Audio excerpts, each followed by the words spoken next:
Welcome everyone to another episode of the Plastic Arts Podcast, the show where we break down the video game news of the week. My name is Fonzie. I'm joined by my co-host and indie game dev extraordinaire, Gavin Jones. He's already bought his ticket to the Super Nintendo World. Gavin Jones. Do you know anything about this, Gavin? I have no idea what you're talking about. A lot of these are just segues I like to use to talk to you about the next thing. Super Nintendo World. So Nintendo just shut off these tweets and videos about their... It's an amusement park, a theme park that's going to be open in Japan. How does this not happen? You're right. Yeah, now's the time to do it, and I guess it's ready for a summer release in Japan, and it's going to also coincide with like the 2020 Olympics that are happening there too. Holy shit! But they posted this video which I haven't watched, but it's like to give you an idea of what's going to happen there. So we should. I'm already down. Yeah, I'm already down. Let's go. Say no more. Gotcha. So you got this cool music going. This guy in space. They should give astronauts Switches, right? Dude's on a date playing it. Switch. What? Oh, man! If this wasn't some of the most like crowd-tested promotional footage, That's how they. I'm surprised there wasn't a warning saying, "Warning: Do not jump off of second-story balcony." If a magical tube appears, do not jump in it.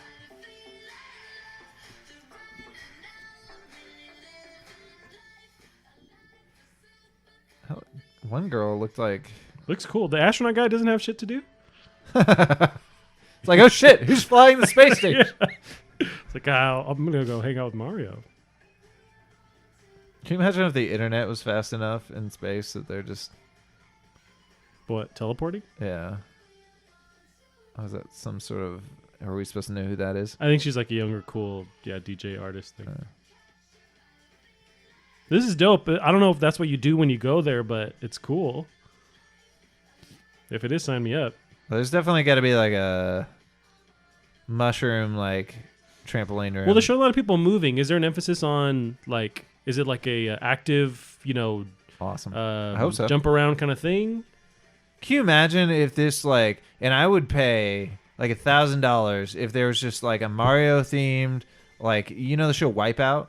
Just give me a giant Mario themed Wipeout course. Take my money. Take it all. I don't need anything but the memories. That's the vibe I get because like if you have Disneyland, they're more like you get to watch things. There's rides, but you see stuff happen. But this seemed a bit more focused on you're involved in it. This is telling us nothing though. You're right. I just wonder like concept wise, but yeah, you're right. Then cut to people just waiting in line for whatever fucking Mario thing.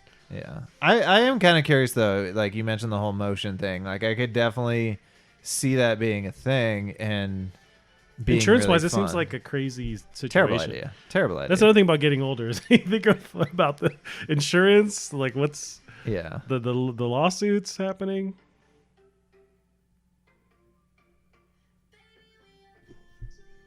Universal Studios Japan. Yeah, well, that was nothing. But it's just more like a commercial for this idea. I'm already down. It looks like you get these bracelets that do something. They link to a phone app, so maybe instead of like Disney dollars, it's all like tied to your phone. Yeah, definitely some watch. sort of phone, which makes me nervous because they like a lot of the shit they've been doing with phones has been so shady. But I'll take a slap band and. Yeah, so they're talking about it, but it doesn't really show us any information. No, and how much the tickets cost and all that. But that definitely costs a lot of money to make that promo. Oh yeah, like that was probably $1 million, maybe $2 million. Like I would not doubt it. All the CG, they had like a choreographed dance at one point. A lot of dancers and actors. the DJ. We're supposed to know who she is, but so anyways, I was thinking about that and thought about you. Already got tickets. There we go. How was your weekend, Gavin? It was good. Just fucking chores. Like I set myself last week. I made myself a massive chore list and I knocked it all out and I felt super productive. And this most recent weekend, I made an even bigger one. And I don't even know if I got halfway through. I got destroyed. You just gave up, or was it so? It was just like it all just took so long. So I didn't play any games this last week. I just like exercised a bit and. Oh yeah, me too. I just got done exercising, so yeah, I could tell. Like it's no, I need to get back into it hardcore. But yeah. But yeah, so I didn't do shit last week, but I had a Yeah, good time that's doing fair. it. What about you? Play anything? Watch anything? Not really. I played a little bit of. So one of the games we covered recently, one of the indie games rather, Laser. They put out a demo. They like officially released maybe 2 days ago. I played that. It was actually really dope. I spent like a half hour playing it, and it's really cool. It's very hard. It's like surprisingly, it was like, oh shit! Like I replayed the same levels over and over again, but it was dope. Played that for a while, and other than that, I kind of haven't. I even like dinked around on like my backlog of games on my PS4. It's like I had some time. It's like, well, I should play something else. I didn't really play anything. I'm pretty much done with Death Stranding. I'm sure there's other games I should be playing, but I haven't done it. So Right. You know, one thing though. So I've been watching those no clip documentaries. Ooh, nice. So they did the Bastion one, Are you and hooked? then tonight I watched the one on Transistor. Oh yeah, I think that just dropped, right? Yeah, like 6 hours ago or something like that. And Transistor was never really on my radar. It looked visually cool, but I Yeah. never really jumped in. And watching sort of their talking behind it, like the fact that they spent months poring over what the fuck this thing was going to be, experimenting. Like they really gave this thing time to stew and kind of be its own thing. Gotcha. And it just looks fantastic. And now that I know a bit more about how the game works, I really want to play it. They're like, oh, there's thousands of combinations of like things you can put together. Like, what? Huh. Like I want to With like your weapons or your abilities? It's like your abilities. Like you can combine stuff, and then you have like two, or like one's a passive and one's, I don't know. Like it was hard to even really fully understand, but it just looked cool. That he was like, yeah, there's like 5,000 something combinations. Like that's awesome. Yeah. Okay. Sure. That sounds fun. And then I didn't realize, I watched a little bit of the whole, like, you know, how they secretly released Hades. Okay, it's the same developer, or same developer, gotcha. which I've been loving Hades, and that's part of the reason why I'm on this. I feel like this Supergiant train, because Hades is so fucking good, and seeing like the passion that went into their other games, like well shit, I want to play that too. And then they made Pyre, which I didn't even know was them, and I'd forgot about. Now, is that a 3D one? It was like, it wasn't isometric, but it was like sports. So you're playing like this sports game in this afterlife. I think I remember this one vaguely. Yeah, but if you win enough, it had. I know there was a talk about it with balance, and how it was a nice balance because as you do good, you can upgrade characters. Okay. But when you win these tournaments or whatever, you can bring one of your people back to life. And since that's kind of the whole point of what you're doing, you're gonna let your best players go. Just emotionally, because that's a dick move for you to not let your best players go. You've been watching their story. There's all these stories in between. Like, it's super interesting. So seeing their writing skill in Hades, I really want to play that now too. So I feel like I'm going to marathon all all these games at this point. Is it Supergiant you said? Yeah, Supergiant. So that's the dev, I imagine. Yeah, and this game is stupid beautiful. And this looks, I didn't realize, I kind of pointed that out with Transistors. Transistors, when they got their 3D artist and their effect artists, and now their games look like what they look like. Yeah, well, they have a distinct, not a style, like everything's different, but you can kind of tell, oh, this is that. They're kind of creating their own path with the visually how these games look, but they all kind of connect somewhat. Yeah. That's cool. It's almost like, with these docs too, it's like a lot of people are finding, once you hear the stories behind the scenes, you develop a fandom, you know, like an actual appreciation for what's going on, where you build fans that way, you know, like people see what you're going through, like, oh shit, like I'm actually on board. Just like a band or something like that, you get to see what they're going through, and that also brings you into the game if you weren't just already pulled into the game itself. Right. And then when you say band, like that's totally, when they were talking about Transistor, they decided, they're like, yeah, there's like 7 or 12 of us, we're going to design this together. Which is part of the reason it took them so long to come up with the kind of concept for it. But they were like, everyone's like, whether you're a composer, whether you're an artist, whether you're a program, like everyone, this is all of our game. Gotcha. So they came up with that. Meaning like everyone can have input, and it's not just like, hey, you do this other thing over here. It's like we're all actually inputting or adding, you know, our own style to it. Yeah, everyone had to agree, and it was just one whole game. Like everyone had to be on board, and that was really cool. And probably, I'm sure that definitely made it more fun for everyone to work on. Yeah. So Yeah, they have their own passion that they add to it because they have input on it. Yeah. It seems like that's how all games should be made in theory. At the same time, sometimes you have a vision or whatever, creative group has a vision and they hire people just to execute those things. Right. Yeah. And that can be a thing. Like maybe that's why some people leave teams quite a bit is when that certainly kind of seems like it was the case with, what are the people that made Dishonored and, I'm drawing a blank as well, but I know you're talking about. Anyway, the one guy left to form his own studio. Arcane Studios. Yeah, you're right.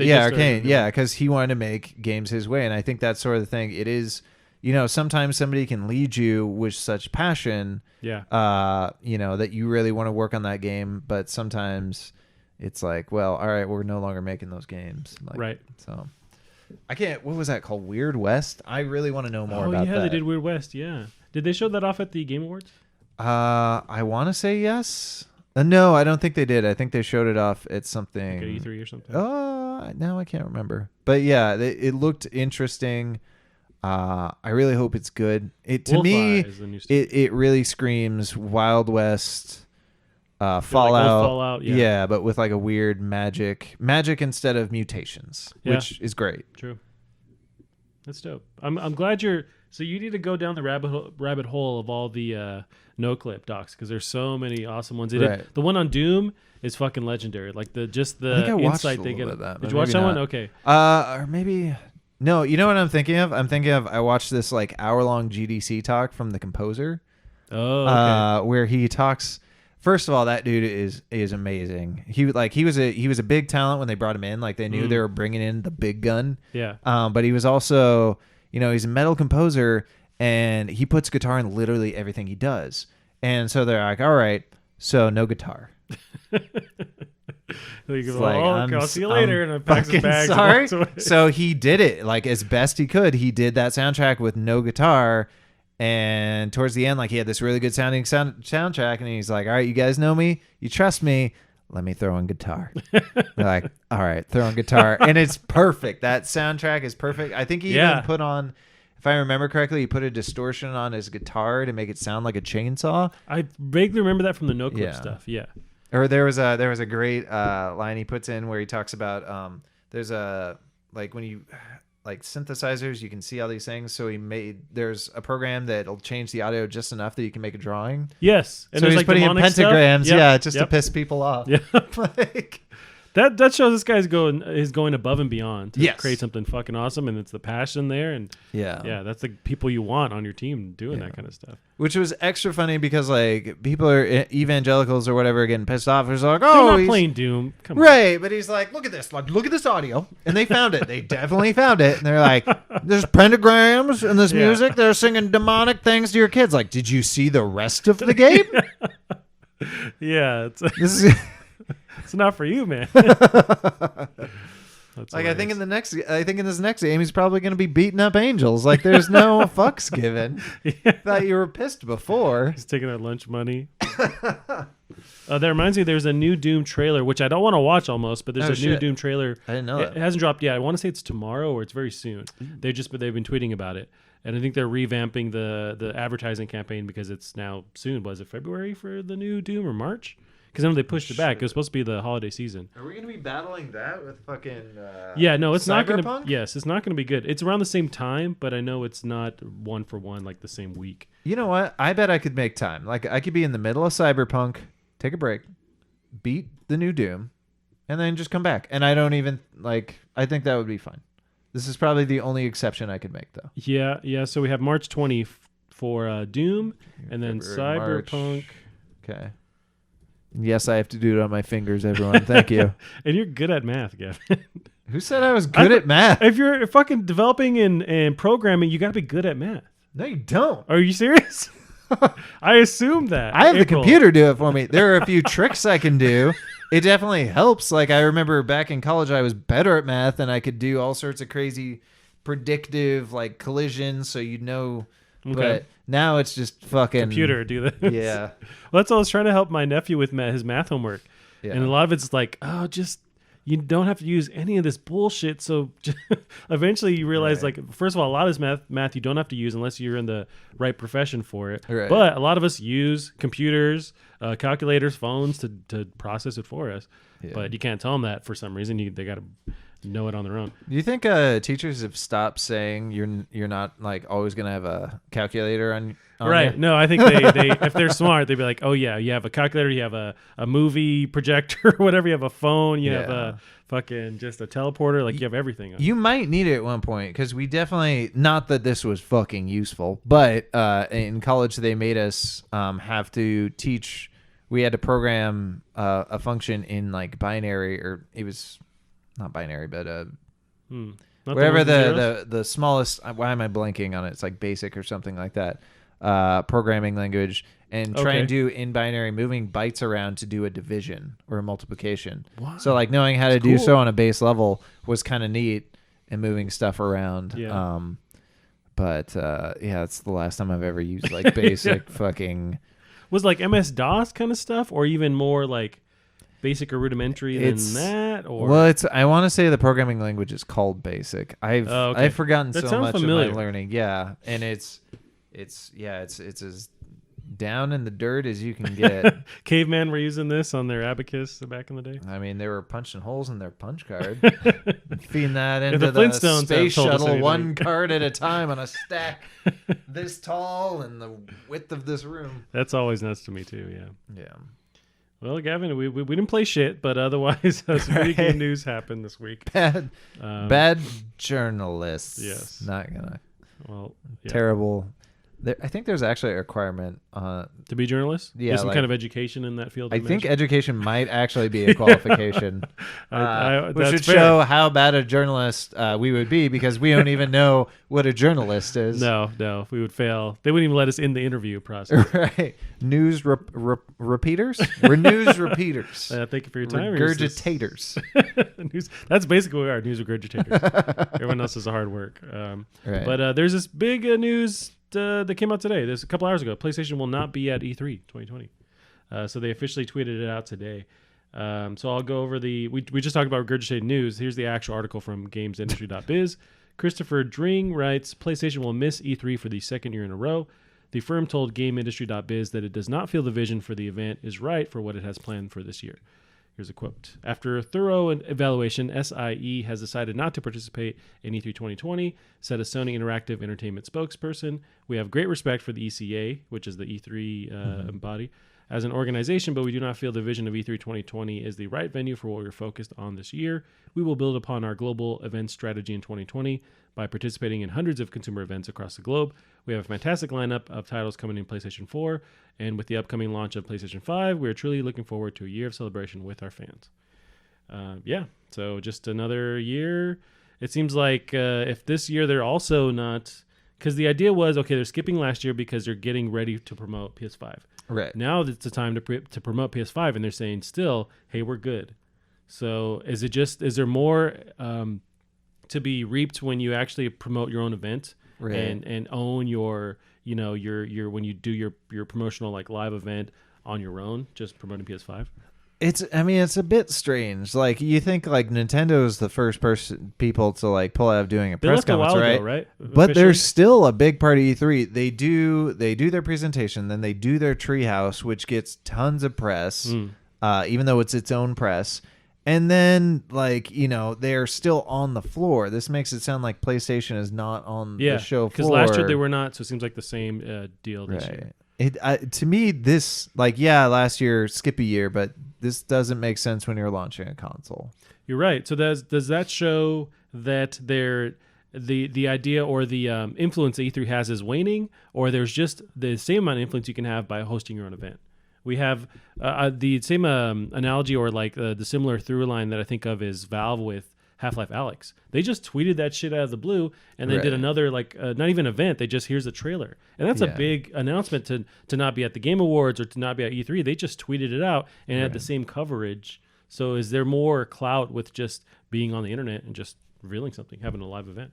It's I wish I knew. Like, it's so tough to say. But it's... I mean, the nice thing about E3 is like even non-gamers or very light gamers know what E3 is. Yeah. Yeah. Like I knew like with my ex, like she didn't know shit about games, every but time she E3 knew when comes around- E3 rolled around, Right. I was locked in a fucking closet for a week for a couple Maybe of that's days. why she took a, she Right. understood. It's like, leave him alone. So But, it's That's the thing, but times are changing, right? And so, I mean, Yeah. Xbox hasn't.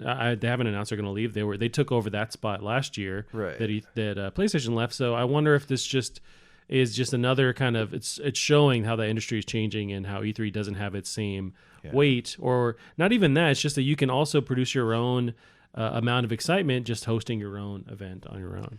I mean, it's kind of a certain degree of what's the point. Like E3 used to be a fight for shelf space. It was let's get into Toys R Us. Right. Let's push the other guy off the shelf. And Now- digital is so big now with digital games. Yeah. You still have to have a relationship with these retailers to actually sell your consoles, but a lot of them are choosing not to sell them directly to the consumer, selling them online. So I don't know. It's just getting a bit more. It's more murky, but it's still not E3's dead. It's just stuff's changing, I guess. Yeah. But So I think it is possible in the next 10 years for E3 to all the way die. I agree with that. It's a good, well, maybe in the sense that it's a big fanfare for people to arrive, and as long as they keep selling tickets, that's a big deal for consumers or just general fans to be able to walk the show floor, see what's there. If there's money to be made, I imagine they would keep doing that. Right. But as far as console manufacturers or like these big companies, they'll decide like, hey, it's not worth the money for us to invest in it, to be there, to promote stuff, to premiere stuff. But the idea of us waiting for E3 to be the big hub of news, I think that's going to start changing now. And also PAX has kind of taken some of its place. Yeah, PAX, and they have 4 events now, or at least in There's the US. more than 4. Yeah, because they have. I know there's an Australia one. There's like these other big ones, and yeah. So it's changing. It's too bad, but I mean, yeah. This also coincides with rumors with the next time they're actually going to reveal the PS5. So with PS4, they released it in February. They had their own small event. That's back when they were still with E3, but they had their own event on February, actually bringing journalists in to see the console and then announce it. So the theories are running that this February they're also going to replicate that same time frame for showing off the PS5. There's leaks with Assassin's Creed, which is called Ragnarok, possibly, but the leaks in that Could you get more generic? Well, that's I'm not sure if they're going to stick with that name, but the idea is that it's going with what, Norse mythology or what's that? Yeah. Anyways, the idea or the leak that was also tied with that was that there was some kind of February event where they were going to show Ragnarok as well as the PS5, but still a rumor.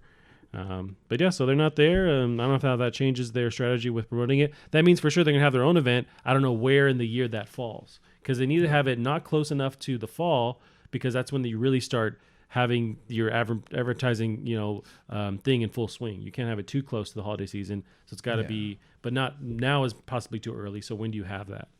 It's just like they're acting without intention, and we can't. To us, maybe I feel like these are huge companies. I feel like they do think about it, and they've decided, hey, this the normal model isn't working anymore or doesn't apply anymore. Well, but like that announcement, like the PS5 logo, like who gives a fuck? Do you give a fuck? Well, I guess I give a fuck, but I understood that was going to be the logo. Like there was no surprise to anyone Right. that that's what it was going to look like. Like everyone already knew it existed. Yeah. This did dick. Right.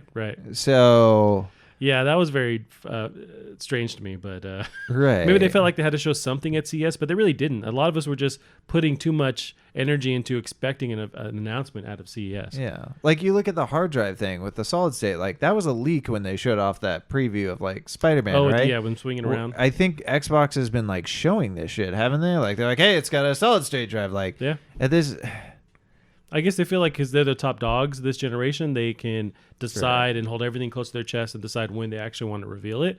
And Xbox like, hey, look at us, we're still here, and they're just really trying to drum up support. But they're still in this race as well. I still need to get my Xbox Game Pass. Like it's got there's the PC one. Yeah. It's got enough shit on PC that I can actually. Oh yeah, there's some more news on Xbox too. We'll talk about today, but on the Series X. So we'll see what happens with when PlayStation decides to promote their PS5, since they're not going to be at E3. But the next news article we have is AGDQ. Is that right? Woo, doggy. Right. So just to start it off, so the whole point is 10th anniversary. 10th anniversary, by the way. Yep. The whole point is to raise money, right? So for foundation. So they were able to raise $3.13 million for charity, which is fucking nuts. Cancer prevention. Dang. And nice. Summer, I always forget which one's which. I want to say Summer is, what's the children's hospital?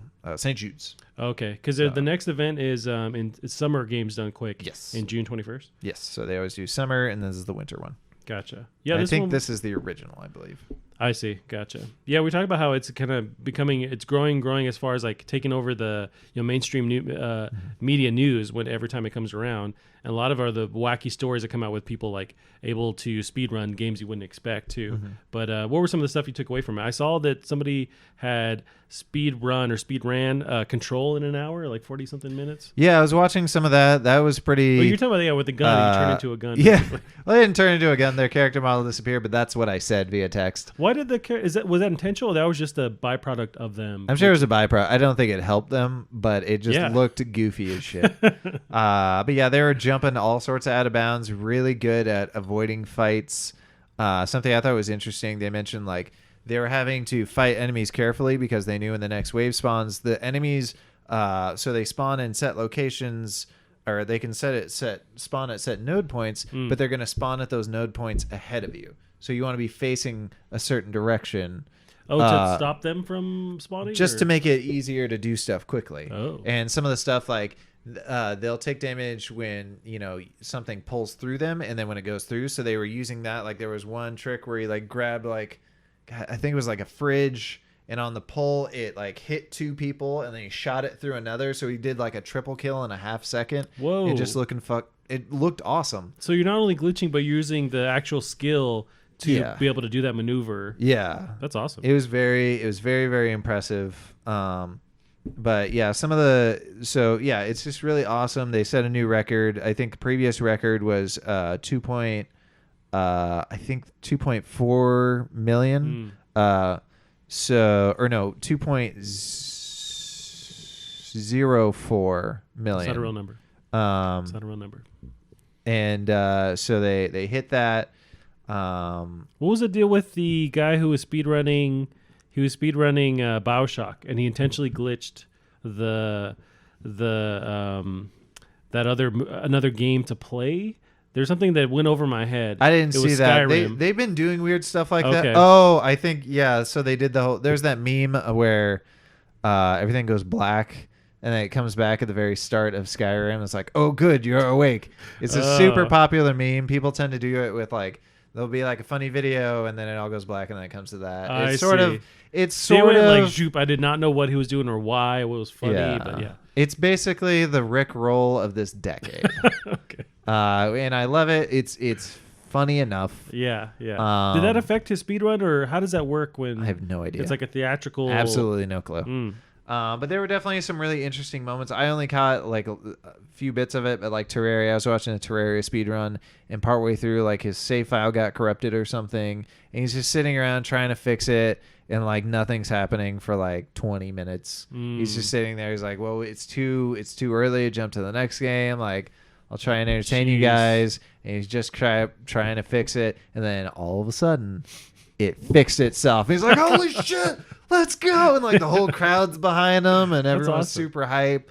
And they tend to do, like, I think last year they did that whole like, someone's playing Mario and Zelda, and one item you get, one game transfers. Yeah. So some cool mods. They did so blindfolded punch out has always been a thing pretty often at these things. Wow. It's very tough, but you can do it just off audio cues and knowledge. Okay. And so these guys took it further, and one person held one side of the controller, the other person held the other. So they're both blindfolded, having to beat this thing with only one half a controller each, and they did it, and it was nuts. That's also use those brains to fight ISIS or cure cancer. Nope. Like, these are the guys. But yeah, that's awesome to hear. Yeah. Like, I would never even think about doing that. There was a cool mod where it was Super Mario World, and so there was person on player controller 1, controller 2, and control would switch between them every half second. Whoa. and they were trying to beat it. And it was really funny because they each speed run the game a little bit differently. So their style of play is a little bit different. They're playing much more conservative, but the banter was just fantastic. And they're kind of teasing each other throughout it and like getting each other's goat. And it was really, really funny. God, that's a good idea. That's insane. I would never even thought of the idea of doing that. It's almost like hopscotch, or like you're really just depending on that person. There's a flow. It was fun. They I think for $400,000 they unlocked someone playing Link Between Worlds at the end, and there is the collision, like some of the bugs on that, like they're running over a lot of the original world. one. No, the re-release for Switch. Oh, gotcha. And one of my favorite bugs towards the end is like he's running along the top outer edge of the world, and he jumps out of he like glitches through the bounds, and he ends up on the mountain in the background that has physics for I don't know why. Yeah, and it's exactly along the mountain and working fine. And it's like, what a strange. But I think definitely for me the most memorable moment was watching, and I totally encourage you to watch it. Was the final game for the entire thing. Metroid has been a very common game for them to end on. Okay. Because they'll do this thing where they're like, save the frames or save the animals. So people donate towards or against that. And at the end of Metroid, you can either save these animals, but it's slower, or you can save the frame. So people donate for one or the other, and it's spend the whole marathon, and then they do that at the end. And this guy played a mod for Super Metroid called Super Metroid Impossible. Okay. And it was fucking diabolical. When this was originally made in like 2006, this guy intended it like he made it, I think so it was technically possible, but at the time it could only be completed via tasks or tool assisted. Okay. And so there's a few people can actually beat this fucking thing, and this guy beat it in like 3 hours, and it was just some of the most brutal. Like Metroid's already brutal, but this was downright. Do they increase despicable. like the damage from the enemies or the amount of enemies? Or sometimes he also like rearranged levels a little bit, so there's spikes everywhere, and those will do like 60 out of 100 damage. Gotcha. So you can only get hit twice. There's you honestly don't get any suit upgrades till the end, so you're running low on health most of the run. Gotcha. It was so brutal, and the audience was just there with them. You're there with them. It was awesome. It's awesome. And during that, we got to watch it go, hit the record, and then hit 3 million, and it was just super awesome. Wow. Yeah. That's where the being there live, I imagine, like really adds to the whole experience. Like seeing them do it right in front of you, and you're seeing the amount of money they're raising at the same time. Like, that's dope. There was something as well where another player was trying to speedrun. Was it all the original Fallout games that were on PC at once? Or like, one in consecutive order? I don't think it was like the newer Fallout games, but it was like the PC Fallout original games. Oh, it was just like one after the other, but it was like as a complete speed run, all those games at once. I hadn't seen that. Gotcha. I just had read that and then I believe it. I know I saw they did like Legend of Zelda 1, 2, and Super Nintendo back to back to back in a race. So that was 3 people racing. Jesus. And it was it's like they keep adding the difficulty as people master everything. It's like, okay, well, do the entire series and like let's race doing that. Yeah, and they do races all the time. Like it's pretty cool. So, that's awesome. These people are nuts, super talented, and they do this twice a year for charity, and it's awesome. Yeah. So yeah, sweet. Here's another feel-good story that I was reading recently. So a gamer in Texas helped save her UK teammate after hearing him have a seizure online. Holy shit. This is, of Kotaku, Zach Zweisen writes, while playing and talking with his teammate online, a teen in the UK started to have a seizure. His teammate, a woman in Texas, heard him, and when he stopped responding, she called local police in the UK to help her teammate across the pond. Aiden Jackson is 17 and lives in Widnes, England. As reported by the Liverpool Echo newspaper on January 2nd, he was playing online with Dia Lithora when he began feeling sick. Moments later, Lithora heard over the internet what sounded like Jackson having a seizure. She tried to talk to Jackson but got no response. When he didn't respond, I instantly started to look up the emergency number for the EU, Lithora told the Liverpool Echo. When she couldn't find that number, she instead called the non-emergency number and shared Jackson's address and location with the police, who sent first responders to the home. How did she even have his address to begin with? That's the only part I don't understand. And maybe I imagine they had a good enough rapport, they were good enough friends online that they had that information. I was thinking if you didn't have that information, then you'd be fucked. Like you wouldn't know what was going on. You can't say, hey, I know this guy online and find out and see you later. 17-year-old kid in I mean, that's just random. Like I would never tell, like if I would never tell somebody in the UK like my address. Yeah. I imagine that they're actually friends. That's why they understood that information. But that's crazy. Oh yeah, I mean, great that happened because the story goes on. Apparently, the guy was in his parents' home, but he was downstairs. So when the cops arrive, the first responders arrive, they have no idea what's going on, and so they have to go downstairs and then they see him. But that's dope, and glad that this is where another situation where video games saved this guy's life, and most of the time they just take away time from our lives, but. From sitting down. The original author and so Zach Swisen from Kotaku. Oh, maybe you did. Okay. Trust your boy, Gavin. Come on here. I'm just like part of me is always paranoid. Like no, me too. And I don't want to take credit from anybody. Right. I want to give that credit for sure. We just talked about how we only regurgitate news. So yes, I want to give that. I did no work at all. I just repeat these things. So the next story is this one's a bit more interesting, and it also creates more folds in this whole next gen thing. But Xbox won't have Series X exclusives for at least a year. I don't know how I feel about this, like especially the Halo thing.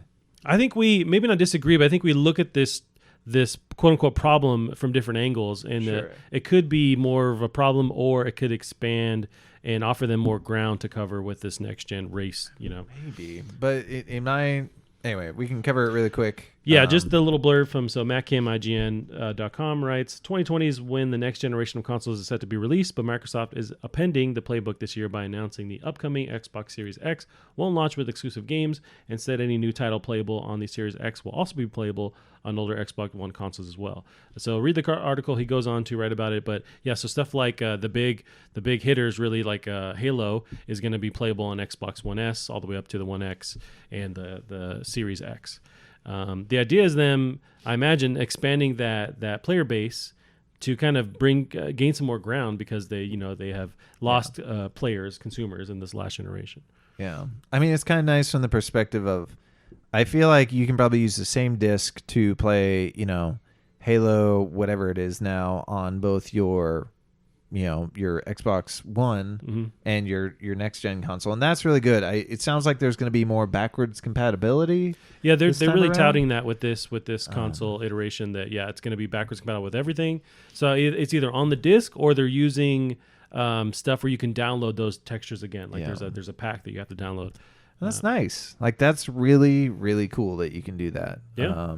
What are your issues or what are your hesitations with them? Do you think they can be splintering or causing more confusion with consumers and what they buy? Well, I think we kind of covered this last week. I don't know if this was hinted at or leaked, but I think there are so many fucking studios right now that you could have everyone at Xbox making exclusives for the new Xbox, and you'd still have a shit ton of games for the old one. Like we are at no lack of developers at this point. Yeah. And you can do that for any console. You can do that for the Nintendo Switch, and it won't be a problem because people are just, foaming at the mouth to make games for these things. So I don't know. To me, it seems like they're solving a problem that doesn't necessarily exist. That being said, if I were to go out and buy a next gen or a current gen console right now, it'd be kind of nice that if I did get one of these, that it's going to be fine for a little bit. That being said, I'd still probably get a PlayStation 4 for the exclusives. Yeah, I think they won 5, whatever they're on.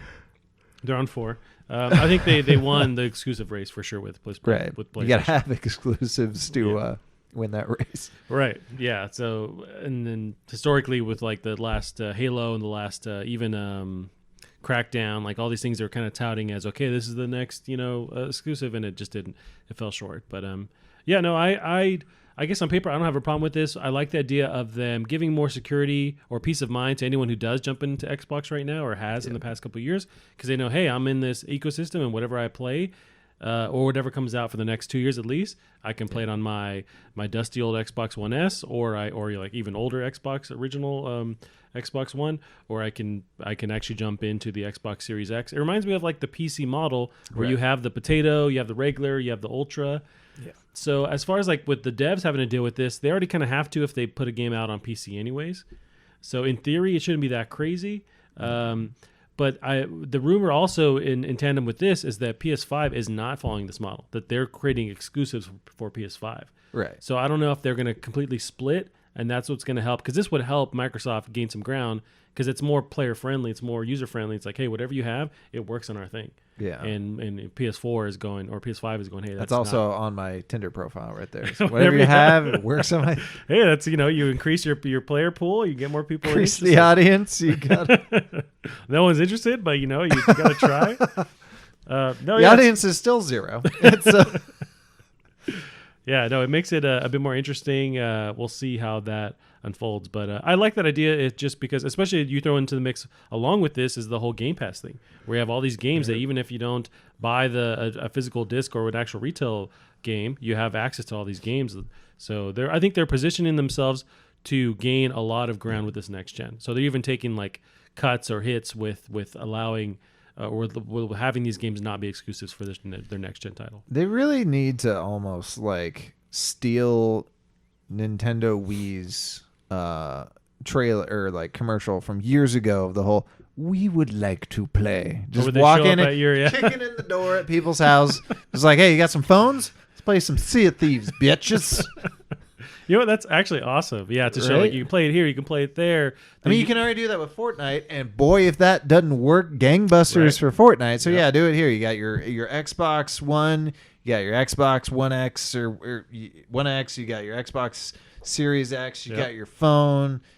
What else am I forgetting? That's it. Tablet, maybe you could play it on a tablet. Or maybe something. your new Alienware UFO, which is going to confuse the shit out of people. Like, what is that? Like, if they ever actually did launch the streaming service on the Switch, like people are playing on that, they're like, my God, right? Oh yeah. Microsoft, take all my money. That was rumored for a while where we covered it, but I don't know if that ever. Maybe those talks happened, but nothing ever came out of it. But the idea of the Game Pass on Switch, I feel like that's a no-brainer. But I'm hoping that's still a possibility down the line. It could. It definitely have to be through streaming, but right. I mean, Nintendo would make more money. Microsoft would make more money. Yep. I forget. I was hearing one of the devs of like a favorite game of mine that it was a sleeping. Shit. Something the Sleeping King. Anyway, it was this little indie game. It's super cool. But I didn't think it sold like gangbusters. But apparently on Switch it did like 400,000 or something like that. It's like the Switch doesn't care. I didn't pull this up, but there was a thing in the news recently about the amount of Switch games. Yeah. There's like, it's now the entire library on the Switch has rivaled like all the consoles this generation. Like, it's nuts. It's crazy. I don't know if I can quickly find. They're not counting like retro console though, are no, they? it's all like just the indie games that are on there, like the amount of games that are on there. That's sort of not fair though, because like let's compare every game on on phones to every game in existence. Right, I guess you could because it's still eclipsed it. But yeah, which this has similar like. There's a lot of shovelware on this thing. There is a ton, yeah. So half the battle is just finding the good games in the first place. But yeah, I don't have the actual article, but it was in the news last week where it was just like there's a ton of fucking games on Switch right now. Yeah, legitimately. But so that's the news with Xbox there. A Batman game? Yeah, so there's more. There are more teases for this Batman game that possibly I don't know when it's going to come out. Order of the Owls. Yeah. So here's the article from IGN.com. It's I don't know either about the Batman lore, but Chris Priceman of IGN writes, new Batman game teased again by WB Games Montreal. The studio behind Batman Arkham Origins has revealed a new logo that teases the next game. Warner Bros. Games Montreal updated social media accounts today with a new logo, and it goes down there, and there's a series of like cryptic images that are changing over time, like they keep adding more information to the images. Mm-hmm. The logo comes with a caption that reads, Cape sur... How's your Latin, Gavin? Cape sur la nuit? Capture the night. Capture the night is the translation. Glad there was a translation there, because that meant nothing to me. But so with that, as with the teaser W Games Montreal released back in September 2019, so that's when they started teasing these like weird images that allude to the whole Court of Owls thing. It appears that these logos could point towards a new Batman game featuring the Court of Owls, despite that definitely being an eagle in its new logo. The previous tease was backed up with a tweet from original Court of Owls author Scott Snyder with the hashtag Beware the Court of Owls. So more teases for this game that hopefully comes out soon. So I didn't realize this, but there's a lot of frustration with with fans because of the way they've been handling these like leaks or these promotional tweets. I guess they want There's no winning with these people. There isn't. That's the thing. There isn't. I guess the idea is that like this next Batman game deserves maybe the right focus for how they reveal these leaks or promotional stuff, like maybe an actual trailer or something. But I did pull up to kind of quantify that whole frustration. I mean, it's just a teaser-ass teaser. Like it is. At least it's better than like Nintendo doing that like 24-hour stream where like 5 things barely happened when you're staring at this like Pokemon forest. Oh, sure. It was horseshit. There's the wrong way and the wrong way. Right. This isn't wasting people's time. That's true. I guess they're just like really impatient with the right. And then Batman has become such a huge property with games. It's like they really want to play this new one. But time to take a batch. Yeah, I pulled this opinion to this also from IGN. Jonathan Dornbush kind of quantifies this frustration with the way they're rolling out these advertisements or promotions. So opinion: Batman's new game deserves a better tease than this. It's time to take a bat shit or get off the bat pot. Nearly 5 years since the launch of the last full-fledged Batman Arkham game. Holy shit. Yeah, it's been a while. But WB Games finally seems poised to reveal a continuation of Batman's Arkham legacy, but rather than let the Dark Knight step into the spotlight with the fanfare he deserves, WB's promotional teases feel as if they're testing the patience of fans rather than delivering what they've long hoped for and possibly setting the developers for an unfair judgment too. I take that last bit as like is almost overhype. You can kind of toe this line of like you keep teasing for so long and then you build up the expectations too high. So I wonder if there's like a window, there's the right lane to go down with promoting something. But do you think it's fine, the promotional images so far? I guess that's the tricky. Like, do you really care about these games? Well, I want to see what it looks like, but right. I haven't played enough of the other ones to really have any dog in this fight. Like, I'm right. fine with what they reveal. The only one I really like cared strongly about, because I played too, like Arkham City, and I thought it was all right. Like, I would argue Arkham Asylum was honestly one of the top games of all time. Apparently, that's the top one. It's perfect pacing, but and also they brought in this era of Batman games being fucking dope, and when before that there was nothing like that. And those games are still like, you look at the graphics on those games, stupid pretty, just stupid pretty. Yeah. So yeah, it's gonna be. Is it Batman Noir? I don't know enough about Court of Owls. I don't. It definitely sounds like it's gonna be Court of Owls. There's some info I read about how there's the Court of Owls is like a secret. Not ninja, but like assassin society, but separate from the thing that Batman grew up being trained to do. Ghouls thing. Yeah, so it's like a rivalry, and they deal with each other. But it's like a newer concept in some of the comics but people are excited for. Can we get the Dandelion guy? Who's the Dandelion guy? There's like a weird. You could Google him really quick. It's like a Dandelion Batman character who doesn't look that scary, but supposedly is terrible. They're not gonna show it. But he's a villain, maybe. Try Hush. Was it from that comic? No, I don't know what the fuck I'm talking about. This is a fever dream. I saw this on like NPR or something like that. Oh, okay. It's like, Batman's. And I guess I don't know what I'm talking about. Gotcha. Well. But yeah, that's, I don't know. I guess that's I'm just that. excited. I want to see what they have up their sleeve. Yeah. I feel like they've been teasing it for a while. That's good. You know what? I need to go back and play the Batman Telltale series, because I remember episode 1 and I thought it was fascinating. Yeah. Like Batman and or Bruce Wayne and like the Penguin are like friends. What? Which was neat. I think he's kind of friends with Two-Face, but he kind of doesn't like him. Gotcha. The fact that he's buddy or somewhat buddy with any of these people is he's nuts. Bruce Wayne is the thing. Like, you're spending a good amount of time as Bruce Wayne, I see. so that makes sense. Because in like, I know in the what's his name Snyder Batman movies, like that relationship kind of made sense, but that was that own movie's canon. Gotcha. But yeah, Penguin was interesting. They kind of changed up his parents' death a smidge. How so? I don't want to spoil it. Okay. But yeah, so I need to go back and. That reminds me. There's with the Batman death. We just watched it in recently in the Joker standalone movie. All the Oscar nominations came out, and the Joker has like 11 of them. Like, it's pretty nuts. It's a good film. I mean, it's gonna win. It's got to at least win an award. See, I think it's dope, and maybe I read Twitter too much, but there's a lot of like negative viewpoints on the Joker. Like they there's a lot of just negativity with thinking that it doesn't deserve the amount of accolades it's gotten with the Oscars or the Golden Globes. And I feel like it was a dope movie. I don't know if yeah, I thought it was a good movie. I think people have issues with this Joker being somewhat of like this like weird incel character, or they don't want people to sympathize with him as this positive character. I don't get that vibe when I watch the movie. No. But there's these weird kind of political things tied into it that I just don't feel. But I think a lot of people on Twitter apparently do. But yeah. I also don't know enough about incel to make a. Gotcha. Well, it's a whole thing, and it's dumb, but it's Right. there. I don't know. I thought it was a good movie. Yeah, that was fun. To Cool. me, like, I think my only complaint was I don't think it was a very good movie set in the Batman universe. Was my complaint. I take the other route where I like that it was just a different weird take in the Batman Right, universe, and I can appreciate it from that, but Yeah. I still say in my mind, I'm like, if real Batman like met that guy, he's fucking done. Yeah. There's no stopping. He him. punches him once, or he like just growls at him once, and he just shits his pants, and we're done here. But no, yeah.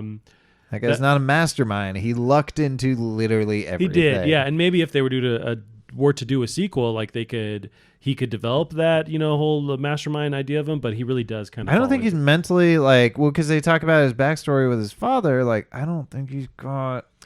Yeah, I don't think he unless can he falls into muster it again. that. Yeah. Right. So small spoiler. Well, it's now. I know how to not spoil it a little bit. Anyone could have figured out what I was trying to nudge at there. You know what? That reminds me that as far as comic movies, there was a trailer now for Jared Leto in Morbius. Do you know the What is Morbius that? character from Spider-Man? No. Really? Did you ever watch the Spider-Man cartoon in the 90s? Mm-mm.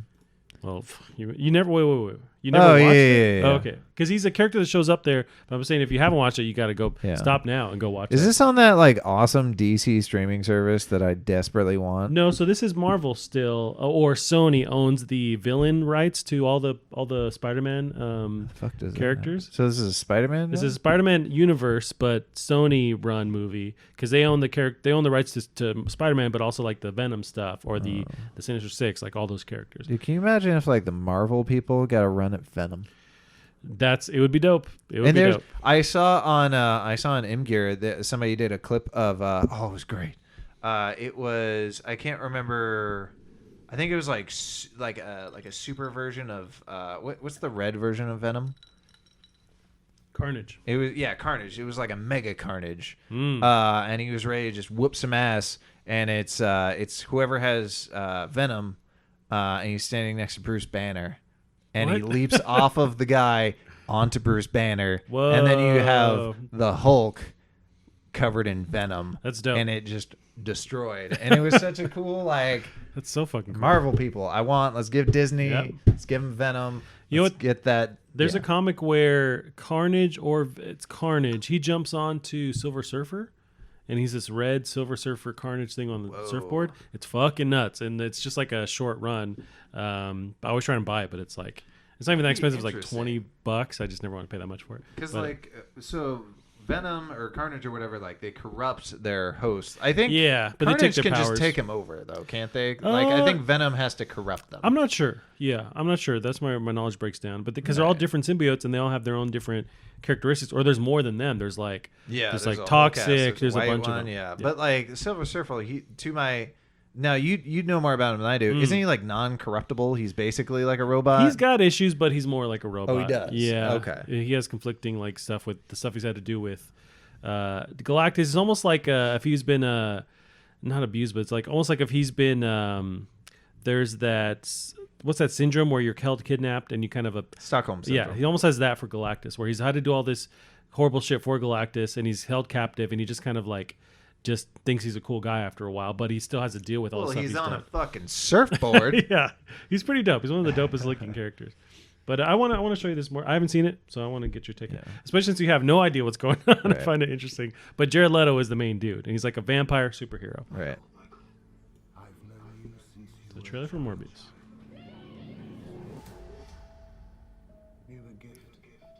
His voice is oh. He's he's been in a bunch of stuff. I was thinking of somebody.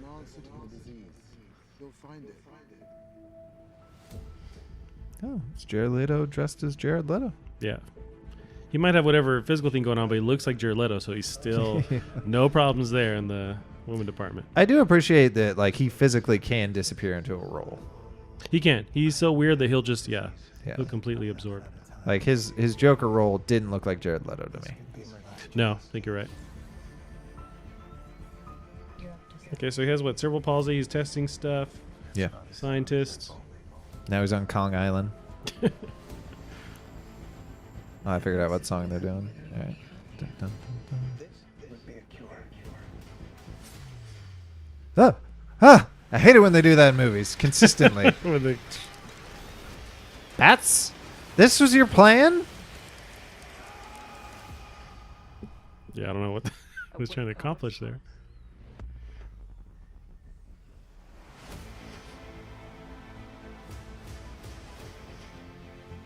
This looks a lot like a traditional superhero movie so far. This is also like... This is an interesting song they picked. Dun, dun, dun, dun.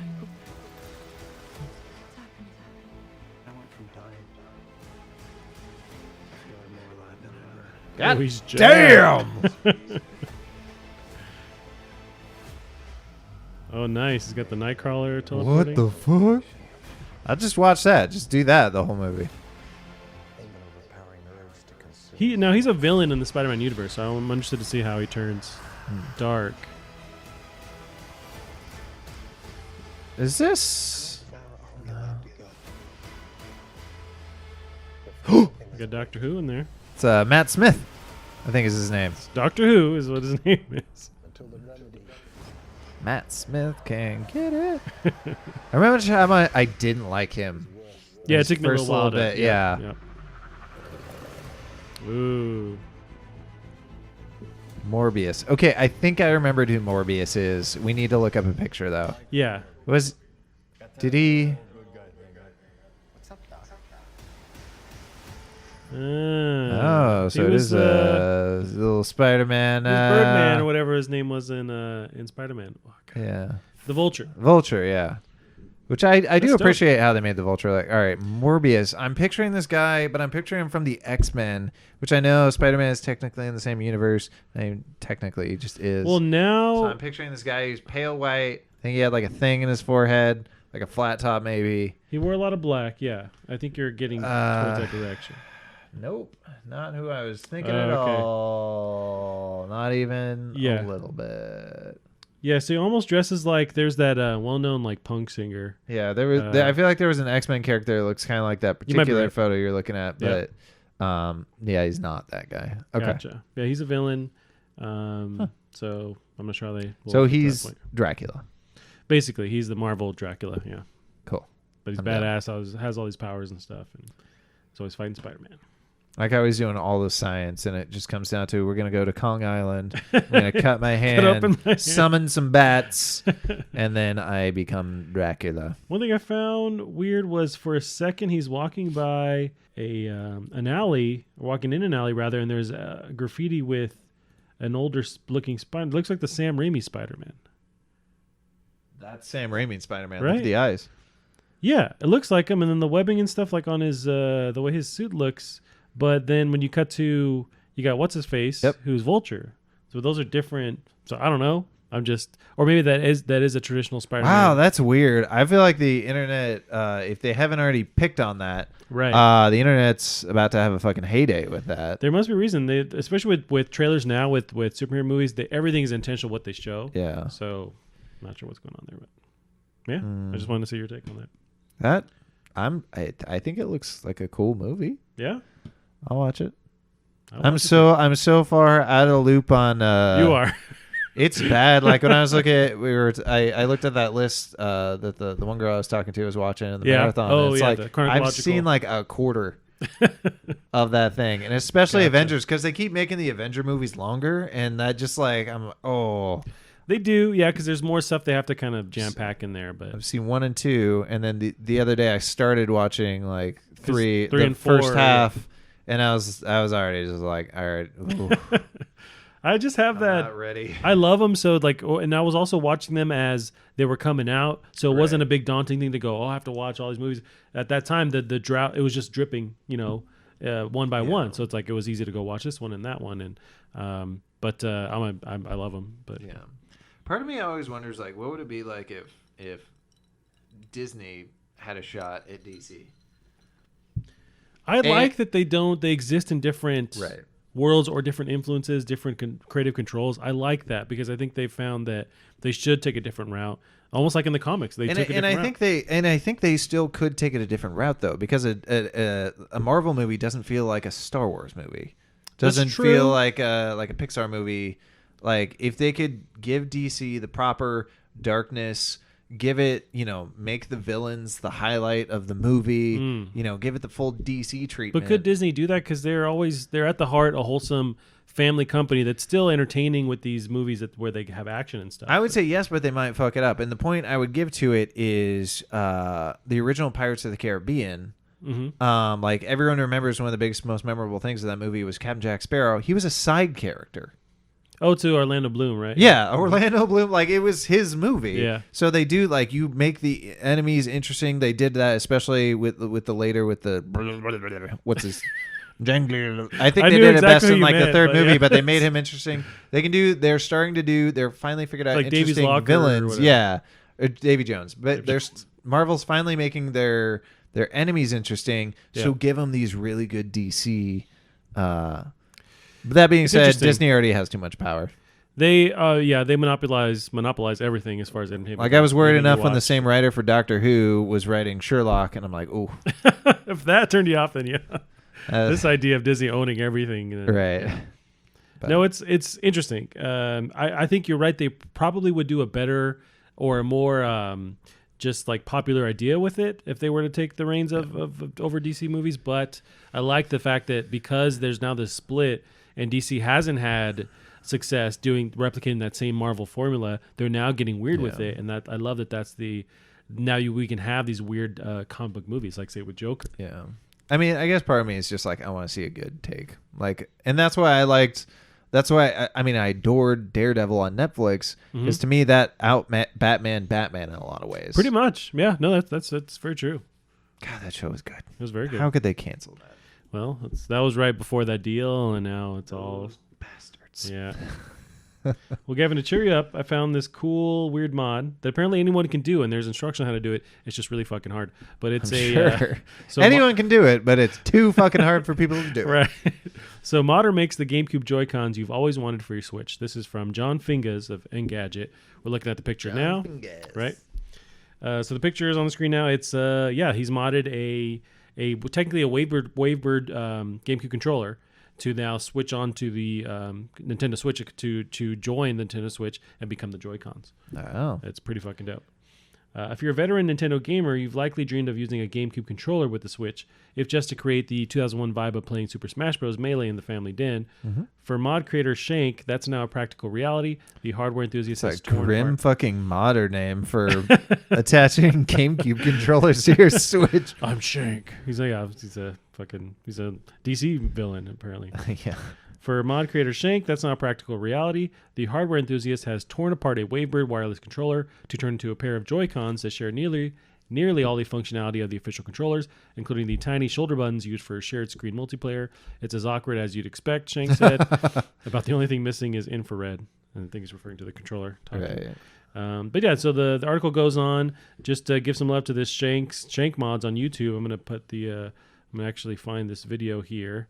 And he goes into depth on how to do it, which is really dope. But I guess he's a modder, and you're seeing it in action here. It's the most comfortable a Switch in mobile mode has ever been. Although good luck like putting this in not your pocket, but I don't know what we're seeing there. Is that a mini? So I think a bunch of these various mods he's done, and so there is uncomfortable. And there's a little middle joiner connector, so you can play it like a regular Wavebird.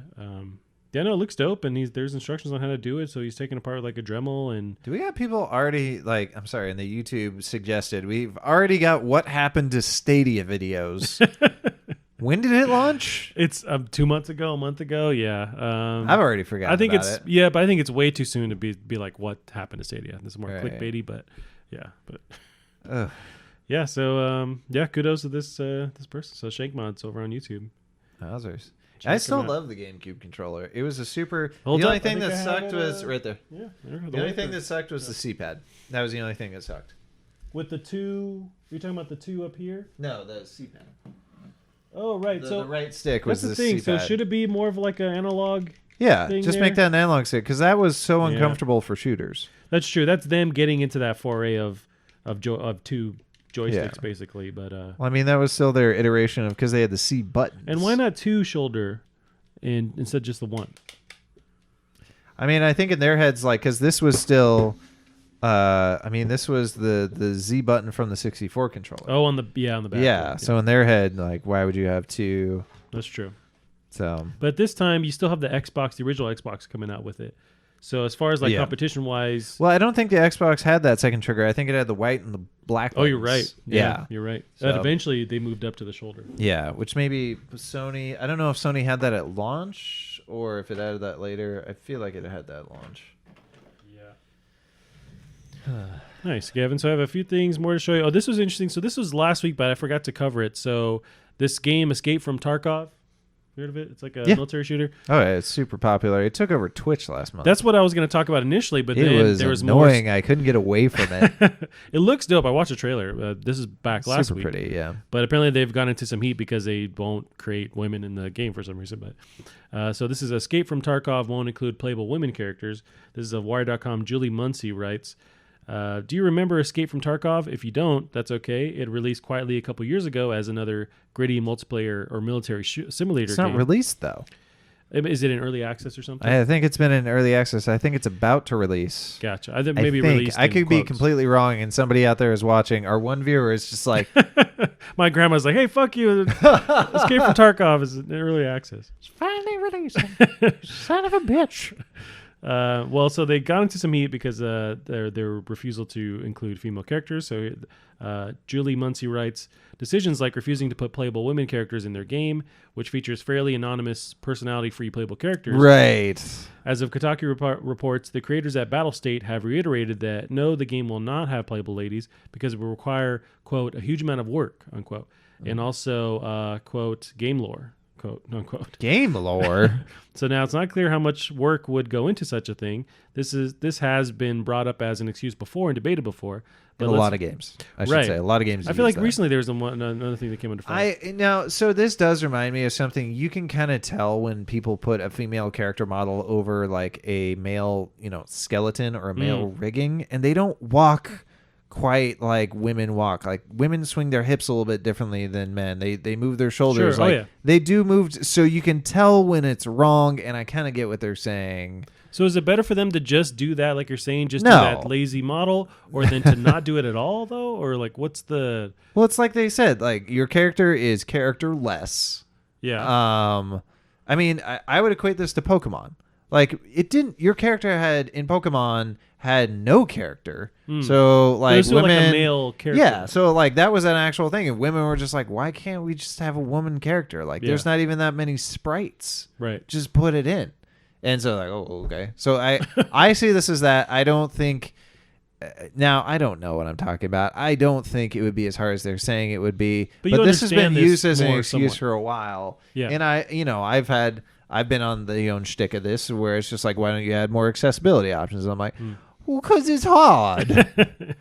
But as you have I'd a have game... to go back and do stuff. I'm almost done. Yeah, you're at... yeah, so...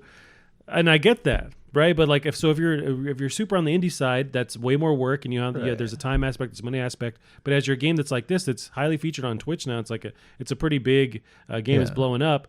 They would now eventually, I imagine, have the resources to apply someone creating these different models. I think they have the resources now. Yeah, exactly. So are they just choosing not to? They're like, we just don't want to do it. At least someone quoted, I think it was like Jason Schreier from Kotaku. It's like, at least just say you don't want to put women in the game. Just be honest about it. It's not going to help you any further, but at least you're not lying. You're honest that you, Right. and you can give players an idea of like what the devs behind this feel, and so they can decide to like choose accordingly. I mean, it is money, but like, again, your character has no character.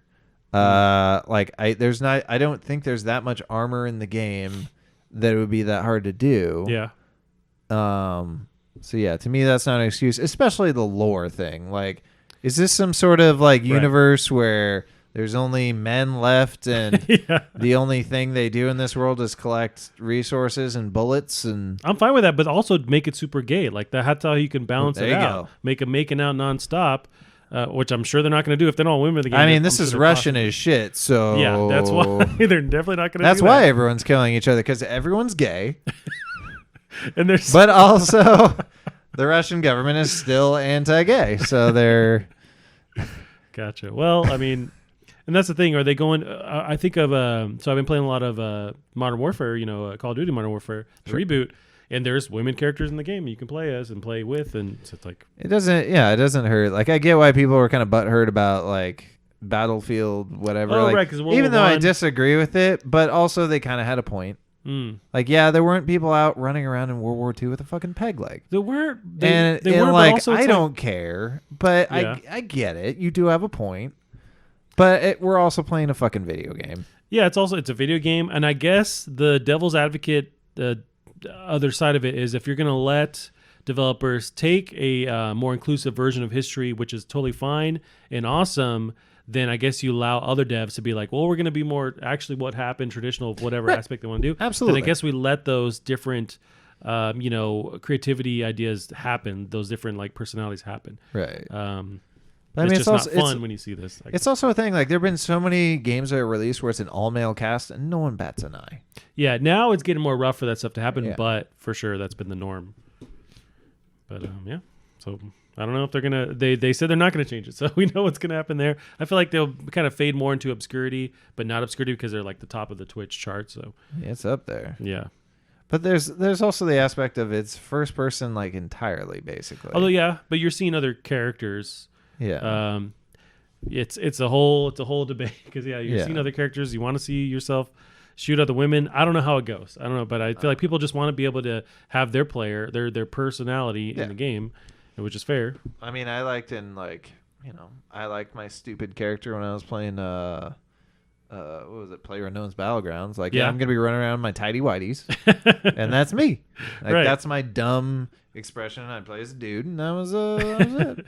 I think I always play as a chick when I play video games for some reason. It's interesting how some people do kind of have that, and it doesn't really. I think it like tends to be a little bit gender biased, but there's tons of guys that will play like mostly women all the time, and I don't think it. Yeah, it's just one of those things. It's one of those things. I don't know. I just decide. I guess it's because like I'm playing a fantasy world, whatever the game is. It's like, well, also I want to be somebody else and try this out. Yeah, but I think doing that for me can help me role play a little better. Yeah. But that's about it.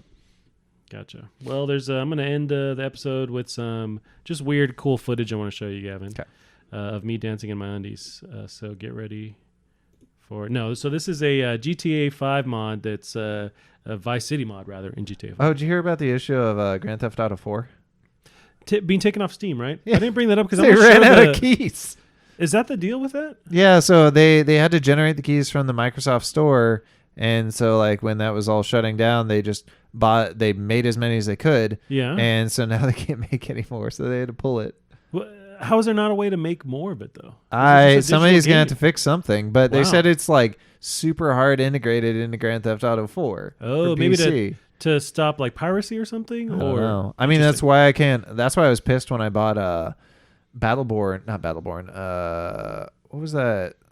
It was made by like Riot Games or somebody. Isn't that's Battleborn? I want to say from Riot. No, it was like a first-person shooter where it's super over the top.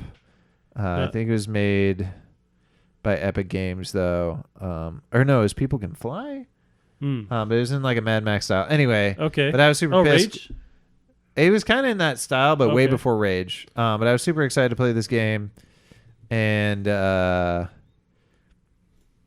I bought it for PC. Yeah. And it's Bulletstorm. Yeah, Bulletstorm. Gotcha. So I was super excited to play Bulletstorm. I bought it on PC, and Windows required the Windows Live service, and so it was unplayable. So I'm like, I just paid $60 or like $40 on Steam. Doesn't work. And then a month later, they came out with like HD collection, and there was no offered upgrade. And I was like, fuck. What? So Jeez. you're still selling a game that can't be played. It's probably still buyable right now. And take that off. Yeah. Jesus. I wonder. I should have returned it. I don't know if I still I imagine can. if you would have emailed enough and created more. I don't know if that was there at that time. Mm. That may not have been there. So here's the trailer itself. Oh, they made Vice City in Grand Theft so Auto the 5, whole thing yeah. is a Vice City mod in GTA 5. The video itself is on IGN's page. Let's see. It is a credit to the Vice Cry team and Lunchtables for this great mod and Lunch with an X. They got the music on point. It's funny just seeing the town. Like Vice City's so burned into my brain because I remember playing this in like middle school when I probably shouldn't have been playing this, but it's that whole world. The map itself is burned into my brain. Yeah. So this looks like an awesome recreation of it. This was a lot of people's favorite Grand Theft Auto. This is my first legit one. I missed GTA 3, like playing it all the way through. Yikes. Like this is awesome. If the next Grand Theft Auto is somehow attached to Vice City, it's super interesting that. Do you these think they would ever go back and remake this, or would they just create a new world where that's also tied to it? I don't know. Because it seems like traditionally they don't release these HD remake games, Rockstar. Well, they did. They did it with 4 and 5, I think, or they at least did it with 5. Oh, you're right. I guess like when they go back and re-release a game that's been like 10 years on. I think it'd just be too hard. Like you're basically making a new game at that point. That's true, but imagine the amount of money that could be made if you did something like this. It's I mean, it's just tricky. Like I think making like something like what was the one before San Andreas? Like I don't know that San Andreas would like culturally work right now. Maybe none of their games really culturally work. Like they're always like pushing the boundaries and doing like out there shit. But I think they do a good job of balancing. Some of that. Like they do. I would agree. Yeah, they're appropriating stuff, but they're also doing a hot take on stuff. It's like commentary at the and same criticizing. time. Yeah. So.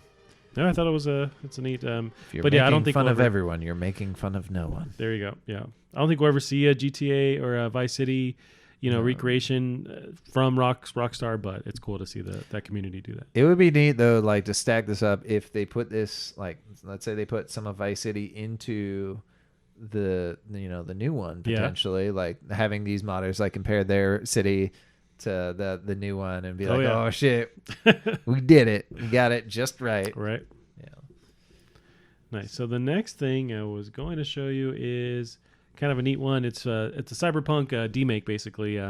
Yes, this is from Kotaku. So Made in Dreams, this is what Cyberpunk 2077 would look like if it was released on PS1. Zach Wisen writes about the demake here. So the actual project, I want to get. Bro, I'm trying to watch this. Oh yeah, I'm gonna show you the video. So the demake was created by Burley Regal, who's a popular Dreams creator. Okay. And so I'm gonna play you the little video here. To the world of Cyberpunk 1997. More specifically, welcome to your apartment. Here in the lounge area, you'll be able to relax in between missions. So I'm going to skip a little bit just to see some of the... How the fuck did they do those Doom-style 2D bottles? That's pretty impressive. I don't know. And this is all in Dreams, which is nuts. But, yeah. We talked about last week that breakfast that someone made, that HD or 4K breakfast. So the actual dev or designer, rather, is giving a walkthrough. But I love the GTA style, like, rotating of the gun.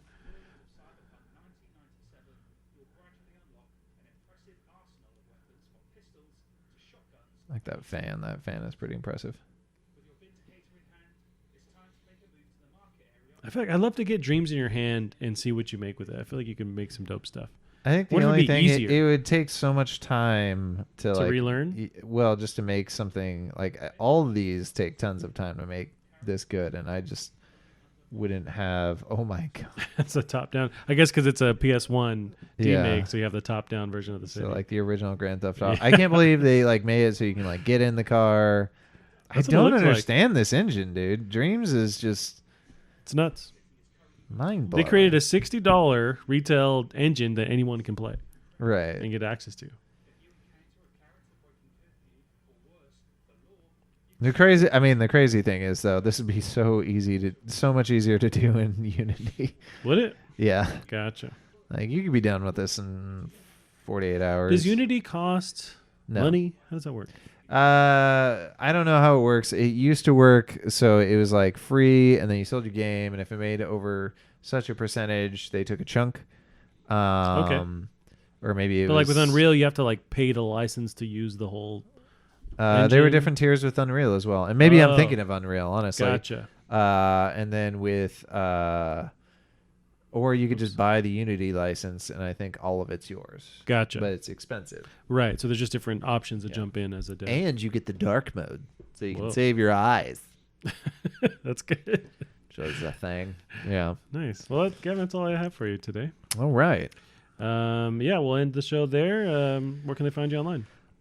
You can find me on Twitter at DrunkDevs. I never post anything. You don't. Occasionally, I'll retweet a meme. Well, once a month, you retweet a meme. Yes. I'm on there scoping out your I feed feel there. bad too because I'm so like I've definitely noticed I get pretty bad like social anxiety with messages. What? So like somebody will message me about like somebody who was a fan of like Drunk Devs back in the day, and they'll be like, "Hey man, just, hope you're doing well" or something like that. And like I'll like every day I'll pop in to like message them, and I'm just like. Like you don't have to phrase so the it's right typically thing. like or- a month lag time before I respond. So like, and I feel bad because I'm still like retweeting memes in the meantime. So I was just like, man, I'm fucking chop liver over here to this dick. But inside it hurts. Just get which better is- at it. I think, and I do that the same thing with this whole online dating thing too, where I'm just like, yeah. Anyway, we're Or ending you the show. send K when they're like have this deep long. Oh post. God, I would never send a K. Okay, at least we have That's some such boundaries. such a dick move. Anyway, you can find me on Twitter, at DrunkDevs. Yes. Nice. You can find us on Twitter as well at Plastic Heart Pod, and that is it for us this week. We'll see you next week. Bye bye.